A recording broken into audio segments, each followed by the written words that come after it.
同学聚会结束，女人着急的想赶回家见丈夫，老同学却没收了她的手机，将她和前男友锁进了酒店客房。两人在无奈中接受了同学安排的这场闹剧，在酒精和疲劳的侵袭下，两人相继倒下。不料一觉醒来，女人崩溃了。流氓！秦岚，这件事我们以后谁也不要再提了，我们以后不要再见面了。女人逃离了意外现场，但她万万想不到，这件事会在不久后将自己的生活搅得天翻地覆。女人叫秦岚，和丈夫张月生结婚5年都没能怀孕，双方父母为这件事操碎了心。这天，秦母再次为女婿寻来了一味偏方，可张月生却向妻子抱怨自己快成药罐子了。但看见秦岚不满的眼神，只能再次妥协，同意尝试。而就在这时，秦岚的电话响了起来，得知有同学聚会，秦岚是兴奋不已，可张月生却惴惴不安起来。他不会也去？谁呀？还有谁啊？他呀？他是我同学，去很正常。再说了，他去不去碍我什么事儿？显然，这次的同学聚会有张月生担心的人参加，但看到妻子表现得这么自然，也就没再说什么，只是叮嘱妻子早点回来。秦岚也欣然答应。然而张月生怎么样都料不到，正是这场聚会让他的婚姻走向了无法挽回的地步。当秦岚赶到约定酒店门口时，正巧撞见了同样来赴宴的同学周天明，而他正是张月生担心的那个人。周天明是秦岚的大学男友，但双方早就各自组建家庭，再次重逢，秦岚更多的是老友相见的欣喜，但她却丝毫没察觉到周天明眼里的异样，更不知道这场荒唐的聚会将把她推入无尽深渊。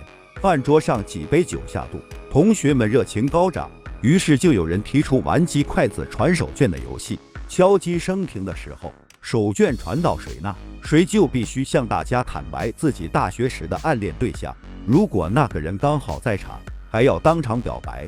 经过大家一致同意，游戏很快就开始了。然而让秦岚意料不到的是，手绢最终竟停在了周天明手中。在众人的起哄声中，他明显局促不安起来，而周天明在众人的催促下，也是紧张的直搓手。短暂犹豫后，他还是鼓足勇气向大家坦白了大学深爱的人正是身旁的秦岚。一时之间满屋哗然，大家开始起哄让周天明告白，秦岚顿时尴尬不已。可周天明此时却大方了起来。那么今天我借着此刻，祝愿我曾经深爱的人，同时为大家唱首歌，今天那些我们逝去的青春。周天明饱含深情地向秦岚表白，两人一下子成了这场聚会的焦点。而下一个咬苹果的游戏更是把他们推到了风口浪尖上。为首的同学直接点名秦岚和周天明玩这个游戏，两个人同时咬到苹果，并且没有碰到对方的身体算过关，如果碰到就说明心里还有彼此。现场的气氛再次被点燃了。秦岚和周天明虽然一脸窘迫，但最终还是被推到了包厢中央，开始了游戏。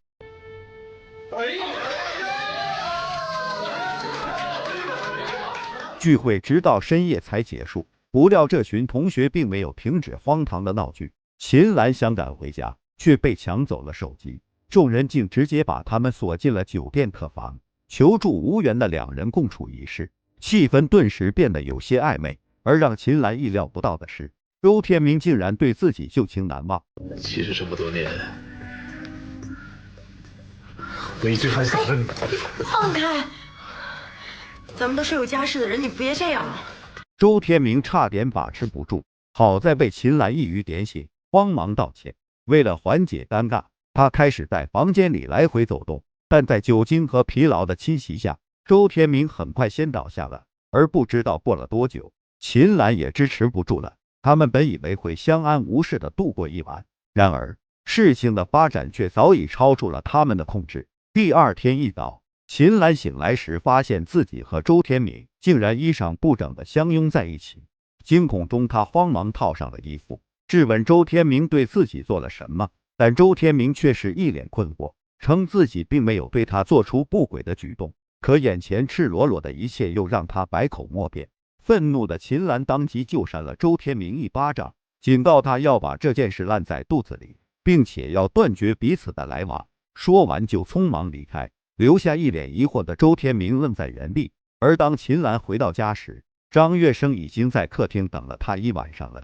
秦岚马上解释昨天玩太晚打不到车，说完就开始忐忑不安起来。可奇怪的是，张月生并没有责怪他，还贴心的下楼给他买早点，这让秦岚暗暗松了口气。他觉得酒店里发生的事，只要周天明能够守口如瓶，他的美满家庭就不会破裂。然而让秦岚意料不到的是，不久之后，把这件事公之于众的竟是她自己。这天，秦岚把公司文件落在家里了，想问丈夫有没有看到，胃里却突然一阵翻江倒海。张月生见状，立刻提出带她去医院检查下，可秦岚却称自己只是吃坏了东西，缓缓就好，然后就匆匆走了。看着妻子离去的背影，张月生一脸的若有所思，而秦岚表面上表现的轻描淡写，心里其实已经惶恐不安起来。她瞒着丈夫偷偷去了医院，而检测结果直接验证了她心中的不安。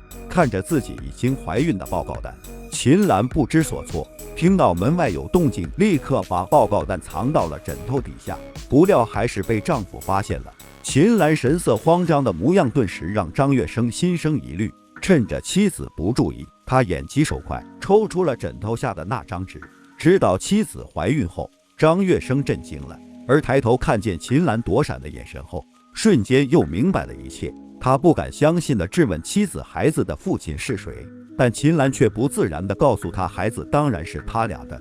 张月生显然不信，自己的不育症5年都没治好，妻子却怀上了，这让他更加怀疑同学会那晚肯定发生了不可告人的事情。可秦岚却一口咬定那晚什么事情也没发生。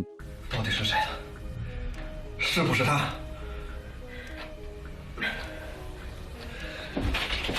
到底是谁的？你告诉我，做了他去！张月生的情绪越来越激动，秦岚六神无主，只能拉着丈夫哀求他要相信自己，却被张月生愤怒地甩开。2个人5年的婚姻就这样结束了。离婚后，秦岚无奈回到了父母家，而知道了前因后果的秦父觉得女儿败坏门风，更是恼羞成怒，喝令秦岚去拿掉孩子。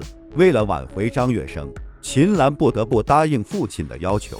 然而意外又出现了，秦岚被医生告知，这次如果流掉，后面可能会很难怀孕。思前想后，秦岚最终选择离家出走。7个月后，她独自去医院生下了孩子。闺蜜得知此事后很快赶到了，看见秦岚憔悴的模样，不由怒从中来，数落了她一番后就要给周天明打电话，却被秦岚阻止了。她为难地表示，周天明那天说自己什么也没干。哎呦，你就那么信任他？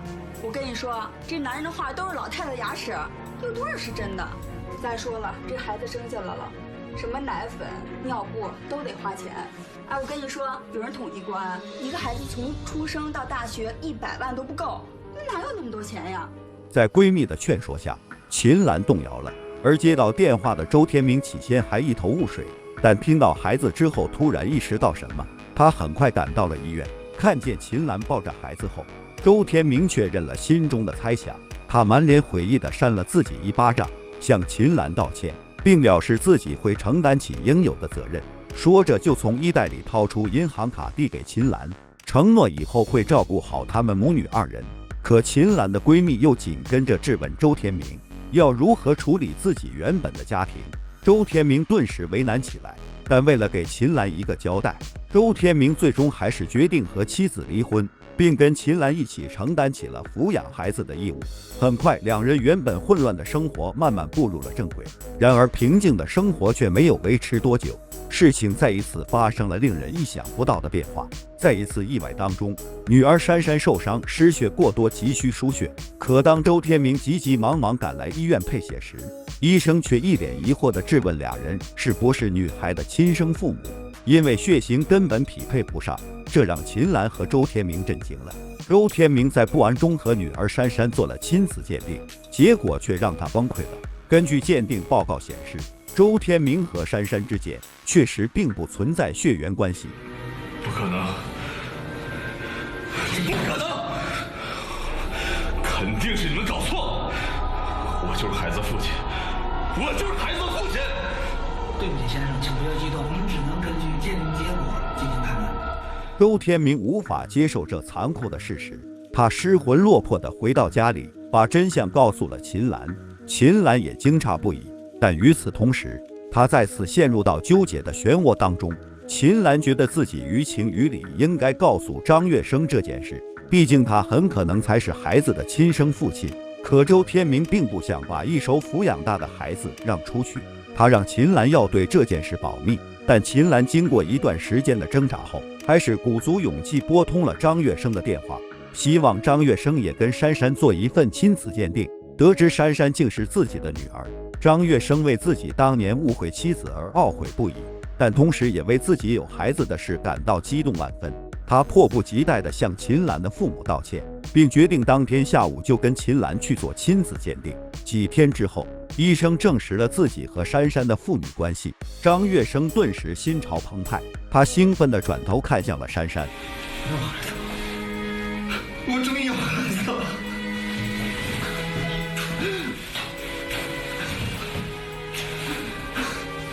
但很快张月生又陷入了深深的自责中。张月生对当初误会妻子深感愧疚，可秦岚觉得事已至此，多说无用。他想把真相告诉周天明，给他一个交代。